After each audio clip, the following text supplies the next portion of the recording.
Michelle, thanks so much for joining me today. I'm really excited to talk to you about not just entrepreneurship and building a sustainable business, but also just being authentic to yourself when you network. Thank you for having me.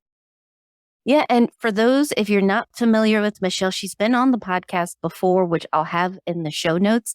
She is a multi talented online content creator in different various spaces, but especially the online brand building lab.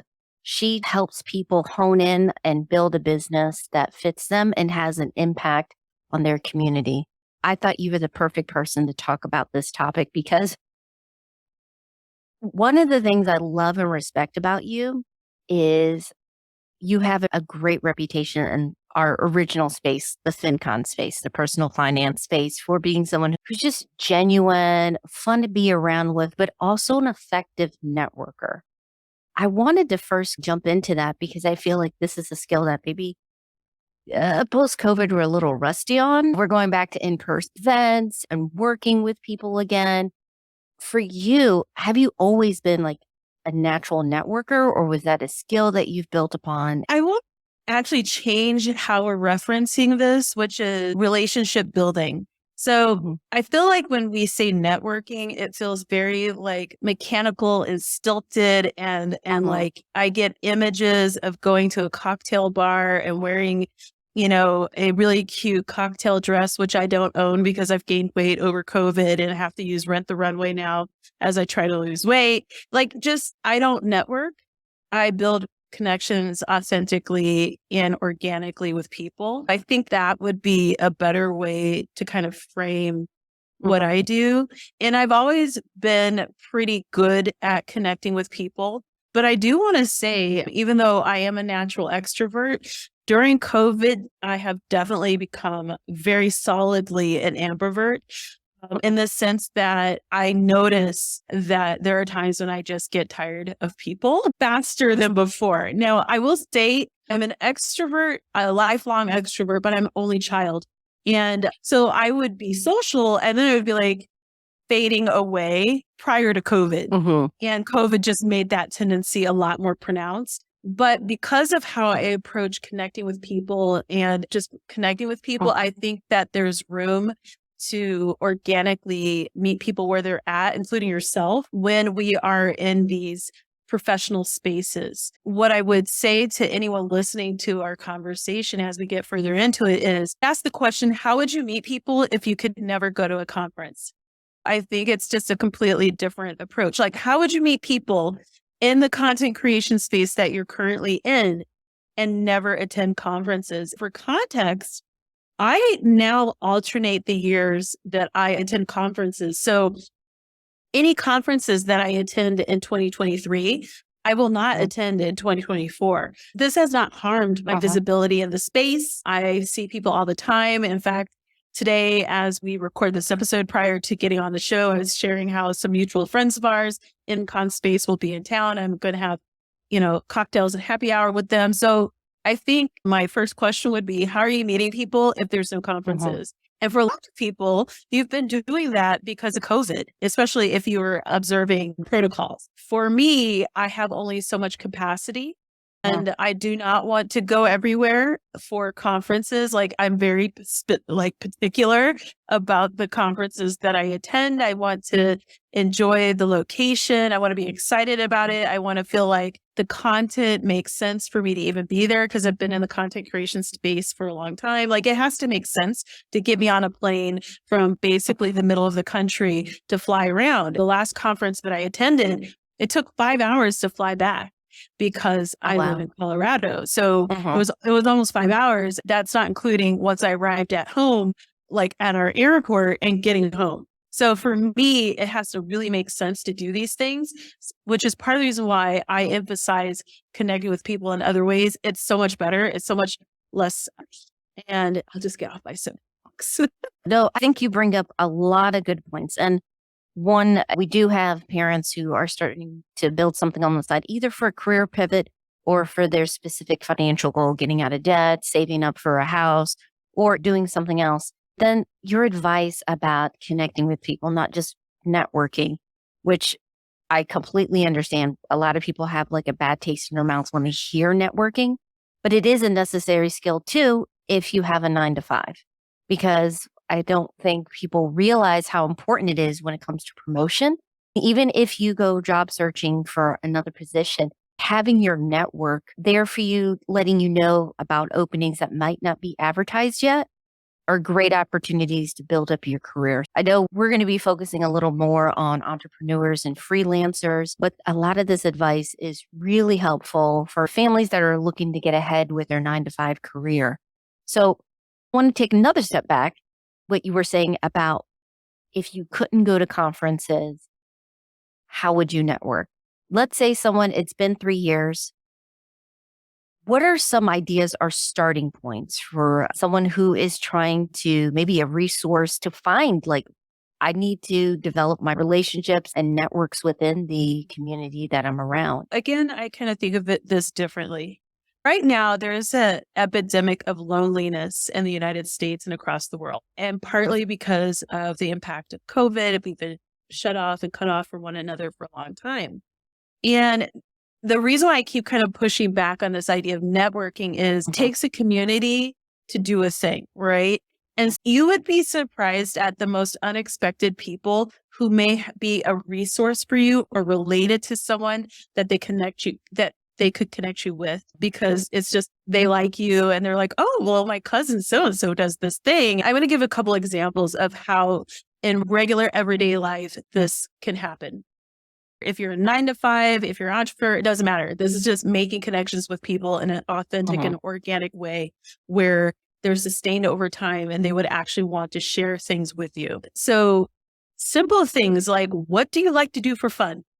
What do you enjoy? There are different, and this is a very Colorado example, but there are so many different outdoor experience clubs, if you will. So if you like to ski, if you like to hike, if you like to work out, there's all these different communities that you can join for free here in my state and beyond. A good example of that is meetup.com, actually.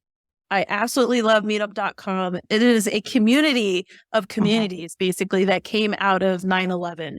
They created meetup.com because people were like, we don't have a sense of community and we're feeling really apart from one another. And meetup.com was a great way for people to create all these different interest-focused meetups. And then it grew from there. I've attended meetups in the US, in Australia. They've just been amazing. What I like about them is they can be very, very, very niche. So you could have multiple interests. You could be interested in actually I'm in an online marketing community for women here in Denver, but there are fintech meetups. So I go to the fintech one. There's podcasting meetups. I go to those. It's great because when they schedule an event, I see if it works with my schedule and then I go. I don't have to pay. It's just like a great thing. Maybe I buy a drink when I'm there. I don't have to dress up because here we don't really have to do that. It's just super low key. If we're going hiking, same thing. I just go and sign up and I go hiking. The other thing I would say is, again, talking about interests, especially from like a professional standpoint where you're really trying to grow and expand in your area of expertise or your field that you're working in. Anytime you can do a professional development program, say yes. In my last year of working at a university, was it the last year or the year before? It was in the last 2 years out there. There was a program on my campus that was a professional development program. And we were in a cohort for a year. We got to go to conferences as a part of that cohort. And mine was in Bozeman, Montana. It was phenomenal. It was just a really amazing way to meet people who were aligned with what I was doing. They were my colleagues across campus, and it was just cool. What I would say is you could also look into that at your organization. There are fellowships you could apply for. Just because you work for people doesn't mean that you have to put all your cards into them. Like you don't need to put all your eggs in one basket. You could apply these kind of communities where they could support what you're trying to do and expand your learning. And then they become a community that you're part of throughout the year. I apply for fellowships, and a lot of times with fellowships, you're part of a cohort. I just feel like there's more than one way to meet people. And I feel like that's the part that people are missing. It's just like there's this whole thing now where people are trying to date, right? They're always trying to date, but this is like a new thing that came up, and they're like, wait, I don't have to use an app. I can just go to Home Depot. And I'm like, yeah, you can. Or you could be a part of a pickleball league or cornhole if you're in the Midwest or here, like cornhole, or maybe you like snowboarding. I feel like meeting people doesn't have to be work. And a lot of times in these conversations, that's how people approach it. And so it's painful. I would say the other thing is this: if you're a part of a community as a creative, like we are, there are a lot of different online meetups that they're hosting, in-state meetups. If people are coming to your state, connect with them. But there's a big caveat with that. These are people that you've been in touch with for a while. You know, people are crazy. So you have to have discernment. If a person seems like a weirdo, they probably are. But if you've been in touch with someone for a while and you're like, this is a person that I can transition from online to offline, you have to do that thoughtfully. You're meeting in a place with lots of other people. Maybe there's other people with you. I've made some really amazing friendships transitioning from online to offline, but I do have some very strict ways to do that because I don't have time for crazy people. I just would say there's 1,000,000,001 ways to meet people and expand your network. And most of them do not involve wearing a cocktail dress. I love to dress up or whatever, but it is cold today, right? At the time we're recording this, it's freezing cold. I'm not going to wear a dress to meet people because I'll freeze. I totally get that. Yeah, you're -7, so don't do that. Choose life. Yeah. But I do appreciate you saying that because I think we have kind of we have to get out of that mindset where here are my professional interests. Therefore, when I meet people, it's going to be in this very strict setting that you can expand it, that it can be more organic. What are your interests? There's a benefit just in so many ways. You learn and grow from each other on that. We can meet people outside of conferences, but let's talk about conferences because that's still a big part. I know like in our space to meet potential partners, again, learning about what's going on in the community, great way to learn new things, trends that are going. How do you do it without one, being exhausted? And two, how do you choose the conferences? You said you're not going to be going every year to the same conferences. You're being very thoughtful and discerning. And a lot of in my community are parents with kids. And quite frankly, it's like, if I travel, I want to make the most out of it. I too want to enjoy it. How do you do it? I'm just curious about your thought process. So I am at the point in my online content creation career, if you will, where there are certain things I'm really looking at. Does this event make sense for me at the point that I'm in with what I'm doing? Like, have I heard that the content will be at a level that I will learn something if I go there? Will the attendees be great to meet? The attendees of every conference are almost always like amazing, but for me to get on a plane and to fly across the country or whatever, it takes a lot of energy. And so there's just certain things I have to make sure I check before I say yes. Is it affordable? I am not trying to pay thousands of dollars to go to conferences. My goal is to make money when I attend a conference and to always be in the black. So any financial investment that I make when I attend, I have to recoup that money within that week or within a month of attending. Whether that is like a business partnership or something that has to happen. I just don't go to go. Go, and it has to make sense. Is the audience aligned with the audience that I want to be in front of? Is there someone speaking that I'm like, wow, this is a really good opportunity to get in front of this, like to see this person and hear what they have to share? Do I like the community? Do I like and resonate with the community? I typically like most of the communities, but sometimes it's just like, it's not quite the right fit. And so that's something to kind of be aware of as well. Are there opportunities to highlight and share your expertise? And that could be as a speaker. That could be if you decide to host something unofficially outside of the window of the event. So there's a lot of different things that I kind of look at. One event that I'm attending this year, it will be the last time I go because I've been attending this event for a really long time. I see the people all the time. It's like family. And so I think there's another thing to consider, which is like the life cycle of the event. I have done side hustles at conferences, and it's interesting because they're some of the best side hustles, by the way. But it's interesting because you'll meet people who are like, yeah, I've been going for 15 years. And I'm just like, you know what? Like, you don't need to go for 15 years. Like, this could be maybe. At that point, they should give you a free ticket. You're like the mascot. Oh my God. So for me, I don't want to be doing anything for 15 years in a row. We're good. I want to also say that in 2024, I've decided not to attend any conferences, partly because when I experimented with alternating years, it was just like phenomenal. And also it didn't really impact my business at all. Like I had the capacity to implement what I was learning at these events and then also to deepen the relationships that I was making with the people that I met. I think that that's something that we don't talk enough about, which is going to conferences is great, but there's a lot of information that we're taking in. And I feel like most people don't give themselves enough time to actually implement what they're learning. I think some people are kind of addicted to going. And so to me, it's like, again, I have other places I can go without like all the obligations that come up with attending a conference. I think the other thing too, to the second part of what you asked, which is how are you meeting people and connecting? You have to make these events small. And quite frankly, you're doing it right. You're still going to be tired because meeting people is tiring. Like this idea that you're not going to be tired, I think is not realistic. You're traveling to a new state or place that the travel alone is tiring.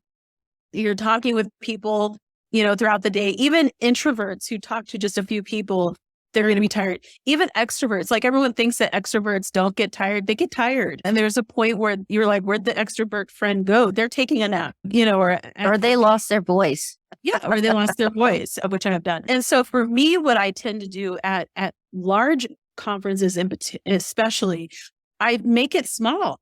I go to coffee meetups. Like they always have these fun little things you can do. If they're designed well, conferences typically will have all these smaller things that you can do, like a coffee meetup or a run or go to happy hour with the really niche group within the group. I really focus on those things. This is the other reason why I'm so picky, because a lot of people will arrive early to a conference. And by early, I don't mean the day that it starts, a day or two before it starts. So a lot of the events that I attend, I'm going, one, because I like the location. That's huge. And so I'm going to attend for a week because I want to experience the location.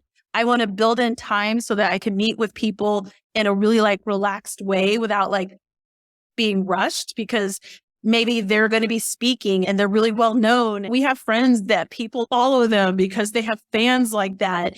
And so if I know that about them, I'm building in the time to really network in a way that's really like relaxing. A good example of this is last year. I feel like it was last year. Was it 2021? I think it was 2021. I was at an event in Austin, and Austin's amazing, right? Eating tacos, hanging out. And we went to, I want to call it Barton Springs.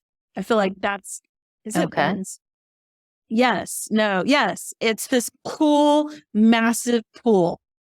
It's a massive natural pool in the middle of Austin. Wow. And we just hung out and swam and, slid along the like slimy bottom of because the bottom is kind of slimy, but it was just such a great day. That's how you meet people. You go swimming, relax, you explore. That's what you do. That's how you network and make really authentic connections that are pretty stress-free, because how relaxing is it to go swimming and floating around and just like relaxing and then go for tacos and drinks? Like that's what we did that day. And that was one of the highlights of the conference. And those people are a big reason why my revenue grew actually over time, because they shared some insights into their business. So again, the moral of the story, the lesson is have fun with people. Gotcha. And keep showing up. Well, I feel like that's a good place to end this because there's like so many ways we can, we just scratched the surface. Yes. But if anyone is interested in growing their online business or turning their side hustle into a business, what's the best way they can reach out and work with you? I think if you were to follow me on Twitter, because that's actually where I'm most active. So that's at Mitch Loves Money, MICH Loves Money. I'm on there every day. Be forewarned, I do a mix of 5 topics. I talk about business, Colorado, politics and accessibility, pop culture. So yesterday you would have seen that I was like, oh my God, The Last of Us, so upsetting. And then also that I was geeking out about Star Trek and Lockwood and Co., which is an amazing show that is not getting enough love. So it's a mix of things is what I'm telling you. Okay, that's so good to know. Well, I appreciate it. And guys, if you're listening right now, make sure you check the show notes because I'll have all the ways you can reach out to Michelle and learn more. She's incredible. Thank you, Michelle, for joining me. I really appreciate it. Thank you. Thank you for having me. I appreciate you so much.